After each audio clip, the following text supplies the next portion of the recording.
reality is much more easier, and the best way to understand the universe is to know how biology works. If you go to your body, you will understand what is happening in the entire cosmos. It was the network. It was like connecting the dots. And it's not about living this world. It's not about ascending. It's not about living this matrix. It's about becoming the matrix. The first thing as a concept that we have to understand about dimension is that dimension means two measures. That's the word dimensions. D from Latin, two, and mention, which is measure. So this means two ways of measure one thing, 2 points of view, different perspectives of only one thing, meaning that every dimension is not separate from the other, but it's a different measurement of only one thing. We usually say this is the third dimension, and there is a fourth dimension, and there is a fifth dimension. So we have to leave the third dimension in order to leave the fourth or the fifth. But it's not like that. It doesn't work like that. We have different points of view of only one thing. We are staring at different skies. Some of the stars that we see in the south are not the same stars that you see in the north. The third dimension is not a different thing from the other dimensions. The third dimension is basically a dimension where everything has 3 points of view, because we have high, depth, and wide. That's 3. And high, wide, and deep are called like this in space. And in time, we call it past, present, and future.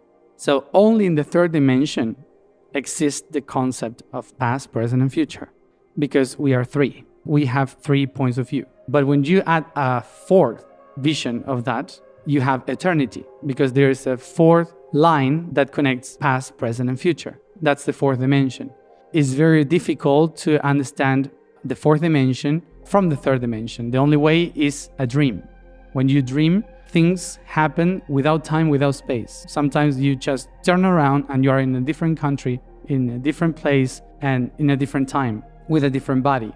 So the fourth dimension is like that all the time. So when you dream, you are living the fourth dimension. Usually people wants to go, I don't know why, everyone wants to go to the fifth one. But the fifth dimension is the expansion of light or awareness of the third and the fourth. So you cannot be in the fifth dimension if you don't enjoy the other two.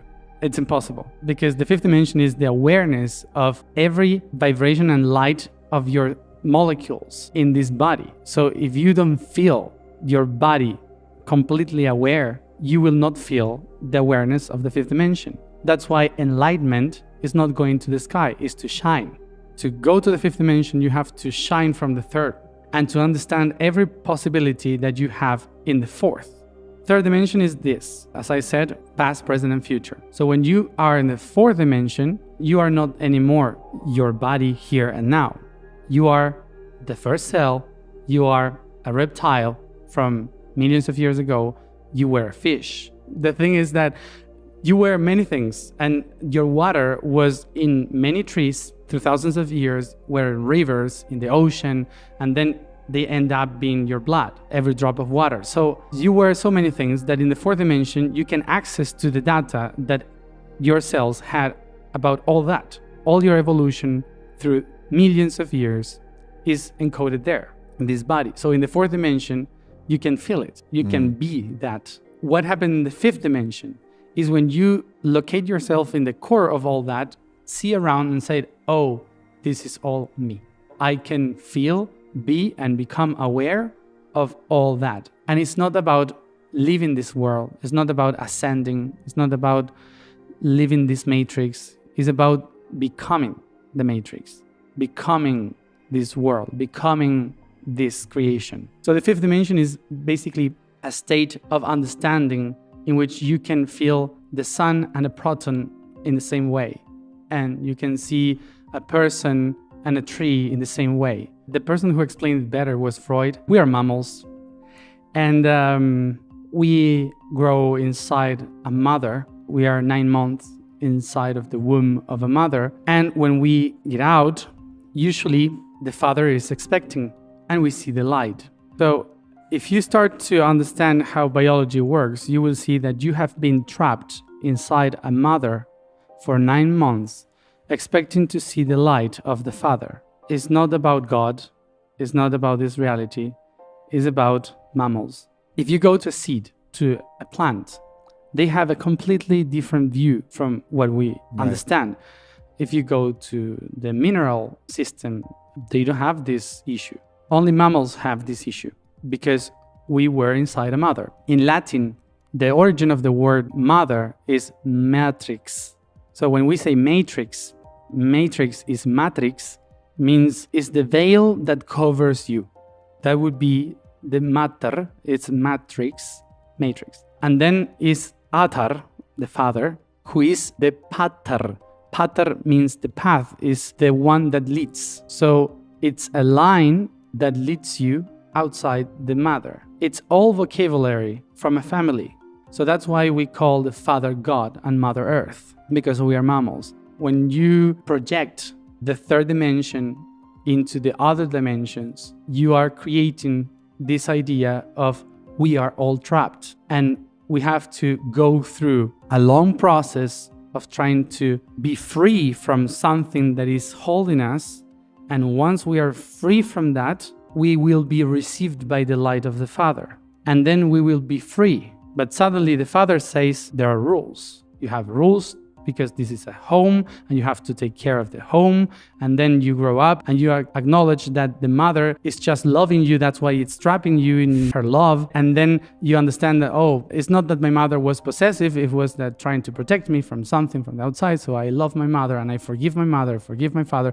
And suddenly when I just start to hate my father too, because the rules of my father are allowing me to do my life, I decide to start my own path and start to look within and look my own truth, and suddenly I became that. And I have my own kid, and I am mother or father and the own creator of my own reality with my own rules. And it repeats and again and again. So sometimes we project into the universe things that only mammals have issues with. The sixth dimension is the creator itself as creator, acting as a creator. The sixth dimension is the one that takes all the ideas, all the feelings, everything, and starts to manifest a different thing from it. It's like manufacture. When you take the main material from, a rock, the sixth dimension would be the guy sculpting the rock to make a shape, a sculpture.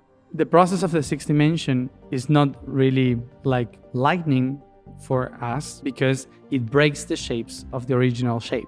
It takes the light and in the sixth dimension turns it into a rainbow, which means also takes a being and divide it into different beings. Takes a triangle and divide it in fractals, so you have a sphere. So the sixth dimension is the one transforming the main things into completely different stuff, which means that is the creator and also the one that distorts the main thing. If we could use very human religious words, is the dimension where the archangels exist and they are working in the light and in the darkness at the same time. They can see and also they can transform the shapes that they see into something completely different, like in a distorted image. We are a distorted image of an archangel. We are a distorted image of a cell.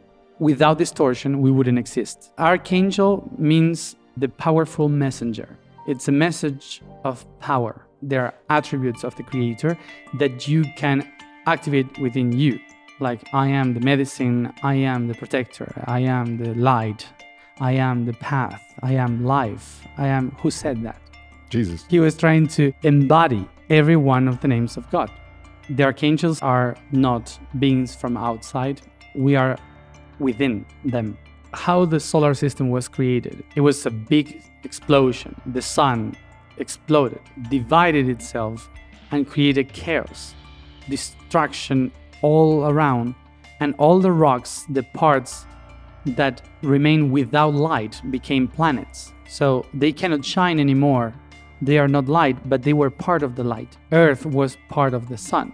And so much energy in the sun shining so much created an explosion that allowed the planets to exist. So it is because of that destruction and division that life on Earth exists. But not only because the sun and its explosion, also because of the gravity of Jupiter. Without Jupiter, life wouldn't be possible here because we would have been consumed by asteroids.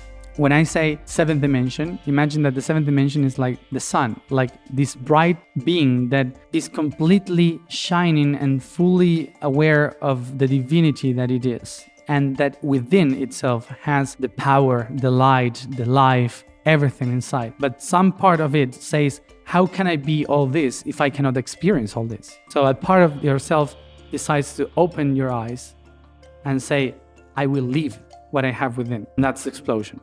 The only way to create is by duality, second dimension. So you need polarity in order to move time and space. Because if they don't spin, they don't create life. They need movement, love. This movement will create that. So second dimension is the movement of polarity, which brings us all to the first dimension, which is the unity experiencing itself. But the only way to arrive to the third dimension is through the ninth dimension, which is God. It's not only in the center, it's holding everything and understanding everything. It's like you with your body being fully aware of the work of every one of your organs, of every one of your cells, of how your DNA works.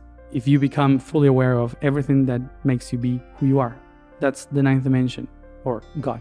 Everything emerges from the first dimension, of course, because I am. So this I am has a dream, and the dream of the I am is in the eighth dimension, which is everything is possible, everything is there.